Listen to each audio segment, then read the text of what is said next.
Welcome back, guys. Max here. And today we are on the map Tsaritsyn. They've just dropped it for console on the CTE. If you did not know that, they have. Get out there, get it downloaded, have a game, spin it up. All the gameplay in the background is coming from Tsaritsyn. We'll talk about that in a minute. I just want to talk quickly about the premise of the series. On a Friday, I'll be running this new series. I call it I Spy. Basically, what I'm going to be doing is I'm going to be trolling around the internet, looking at other big YouTubers' channels in the comment section where they invariably do not answer questions. I will be answering those questions. I'm going to pull them out of there, put them in a video, and try and give you guys some answers and some feedback on the questions that they never respond to.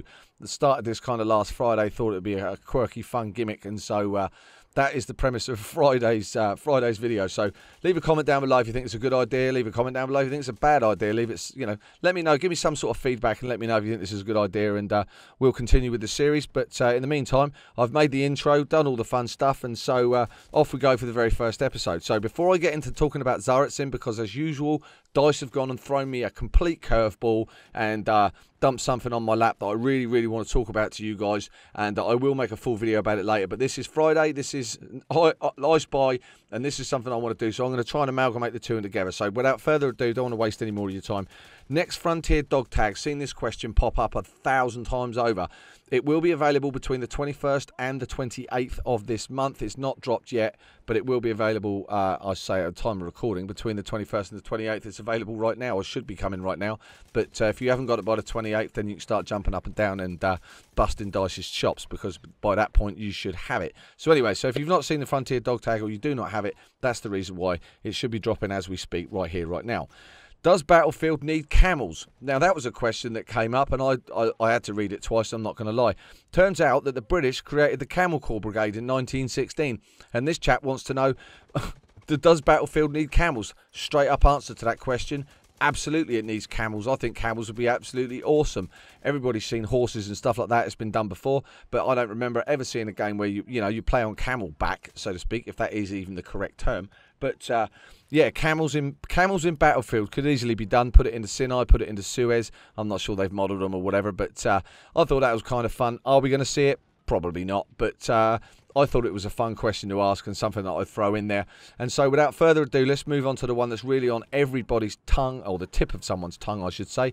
And that is, what is the Perino like? Well, got my hands on the Perino. The gameplay in the background, you're going to see me running the Perino. It's middle of the road, to say the least. It's kind of like the Mercy Benet, I guess you want to call that, LMG, that French gun with the sideways ejecting clip. It's kind of like that. Weak damage, fire rate's pretty low, fairly accurate when you put it on its belly. Probably not as accurate as its French counterpart, to be perfectly honest with you. It's not brilliant. I'm not going to jump up and down about it. The camo is absolutely sick. If you don't know what the camo is called, it's called Fabergé. It's named after Carl Fabergé, who created a bunch of Easter eggs for Zara.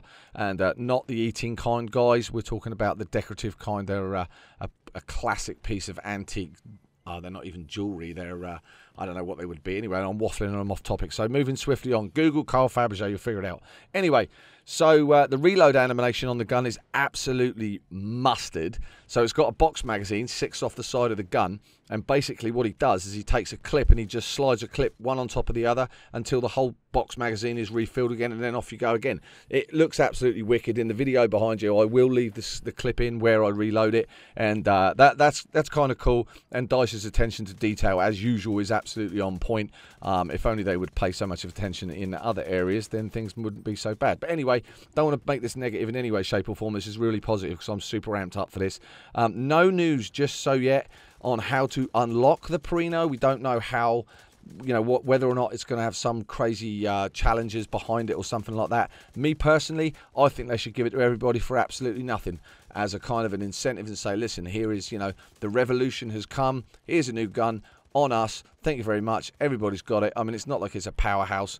It's overpowered or anything like that. So you're not giving anybody anything special. It's a middle of the road LMG that I don't think you're going to see a huge amount of usage, to be perfectly honest with you. But that's just my thought, and that's what I would be done, or I would do, is just give it away free to absolutely everybody.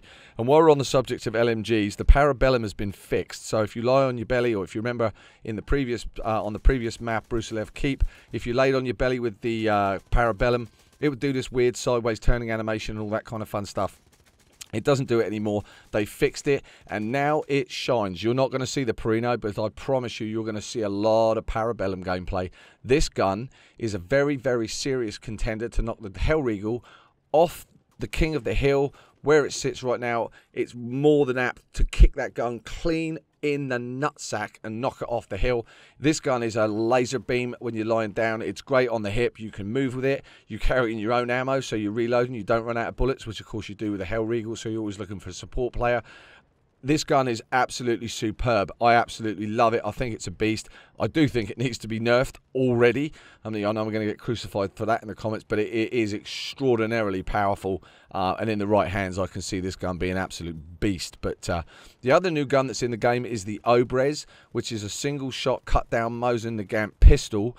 I'm pretty sure we're going to see this attached to like the pilot class or the tanker class, something along the lines of that. But right here, right now, it's available off all 4 classes across the board, and it's mustard. It deals out a huge amount of damage, but as suspected, it's a bolt action pistol, so it actually does, its fire rate is terrible. So if you've blown that one shot, then and you haven't killed the guy, then chances are you're about to get dead. But either way, it's a lot of fun, and it looks really, really cool. The camo they've got on it, which I cannot remember the name, but I'm sure one of you guys can leave a comment down below and let me know what that was. But the camo on it looks absolutely sick. It's they've done a really, really good job graphically, and now that we can actually see the graphics in the CTE are cleaned up and it looks great, you can actually see what's going on and really enjoy some of the immersiveness of the map.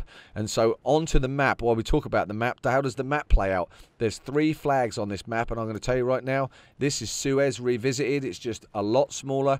On the handful of games that me and Dan played, if we spawned on the C side, then we knew we were going to win. If we spawned on the A side, we knew we were going to lose. And that's exactly how the game goes. It really is. It's a spawn trap fest. It happened twice where we won. And it happened a couple of times when we lost, and it was straight off the get-go. As soon as you spawn on the A flag, you roll your eyes, and you know you're going to be losing. So I'm hoping that DICE will either sort out the spawn locations, or more importantly, they will add more flags. That's what the map needs. It needs to be expanded, and it needs more flags in it, and that will solve the problem. But because the B flag is centrally located, everybody naturally migrates there, but it does. You don't see a lot of ring around the roses because obviously all the action's in the middle, or you're being spawn trapped. So I think it needs an adjustment right off the get-go. That's certainly some feedback that I will be leaving. And for those of you on console that want to know, will we see Albion in the CTE? I suspect we will. The PC version have seen all 4 of the 6 maps currently to date, so I don't see any reason why we wouldn't see Albion. Maybe next week, because they're going to want to get the information into themselves, their data, as soon as they possibly can. But I think this is just an extra way of promoting Tsaritsyn right here, right now. And the only other thing I want to talk about is there is only one class of tank currently available in the CTE.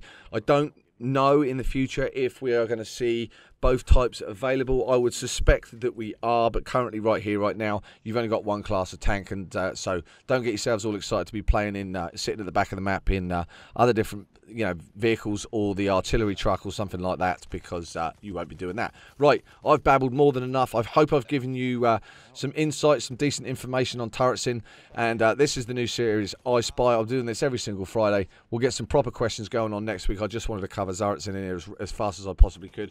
I've babbled enough.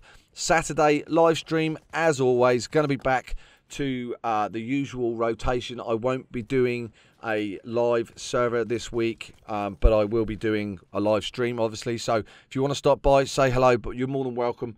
Thanks for all your support, guys. Thanks for watching. Thanks for the likes. Thanks for the subs. And I'll see you Saturday morning for a live stream. Till that time, ta-da.